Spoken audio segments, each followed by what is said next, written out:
ইংরেজি সেকুলারিজম বা ধর্ম নিরপেক্ষ মতবাদের বিভিন্ন পারিভাষিক সংজ্ঞা থেকে একথা সুস্পষ্টভাবে ফুটে ওঠে, ধর্মনিরপেক্ষ মতবাদ এটি একটি আকীদা, একটি বিশ্বাস, একটি চিন্তাধারা, যার মূল কথা হচ্ছে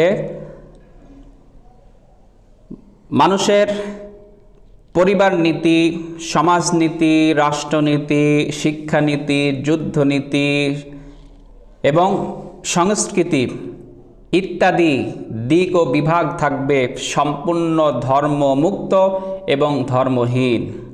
আল্লাহ পাক রব্বুল আলামিন আমাদেরকে যে দিন দিয়েছেন তার নাম হচ্ছে দিন ইসলাম। দিন ইসলামে মানব জীবনের সকল দিক ও বিভাগ সম্পর্কে আল্লাহ তাআলা বিধিবিধান দিয়েছেন। সুতরাং যদি কোনো ব্যক্তি ধর্ম নিরপেক্ষ মতবাদে বিশ্বাস করে, তাহলে সে শুধুমাত্র ব্যক্তি জীবন ছাড়া অন্যান্য জীবনের যত দিক ও বিভাগ আছে তাকে সকল দিক ও বিভাগে ইসলাম ধর্মের বিধিবিধানগুলোকে অস্বীকার করতে হবে। এজন্য ধর্মনিরপেক্ষ মতবাদ এটা মূলত সুস্পষ্টভাবে ঈমান বিধ্বংসী মতবাদ, কুফরি মতবাদ। কোনো মুসলমান এই ধরনের মতবাদের সাথে সম্পৃক্ত হওয়ার কোনো সুযোগ ইসলাম কাউকে দেয় নাই। মুসলিম বিশ্বের অন্যতম প্রখ্যাত ইমাম ইবনুল কাইয়িম রহমতুল্লাহি আলাইহি, তার যুগে একটা ফিতনা ছিল, সেটা হচ্ছে কিছু মানুষ, তরিকতপন্থী কিছু মানুষ, তারা মনে করত তরিকতের লাইনে গেলে শরীয়তের এলমের দরকার নাই।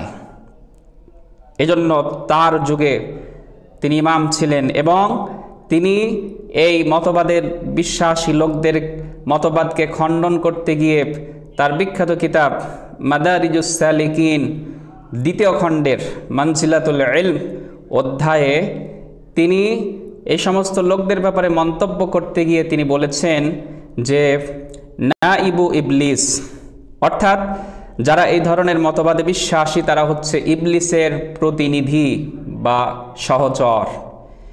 তো ইমাম ইবনুল কাইয়িম রহমতুল্লাহি আলাইহির অনুসরণে আমরা বলতে পারি তার যুগের ফিতনা যেহেতু ওটা ছিল, সেই কারণে তিনি তার যুগের ফিতনা মোকাবেলা করতে গিয়ে এই শব্দ ব্যবহার করেছেন।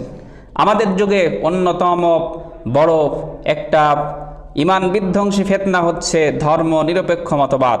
সুতরাং আমরা নির্দ্বিধায় বলতে পারি যে ধর্ম নিরপেক্ষ মতবাদের যারা প্রবর্তক এবং যারা এগুলো প্রচার করে, মানুষকে যারা এই দিকে আহ্বান করে, তারা ইবলিস শয়তানের প্রতিনিধি এবং সহচর হিসেবে কাজ করছে, মানুষকে জাহান্নামের দিকে ডাকতেছে।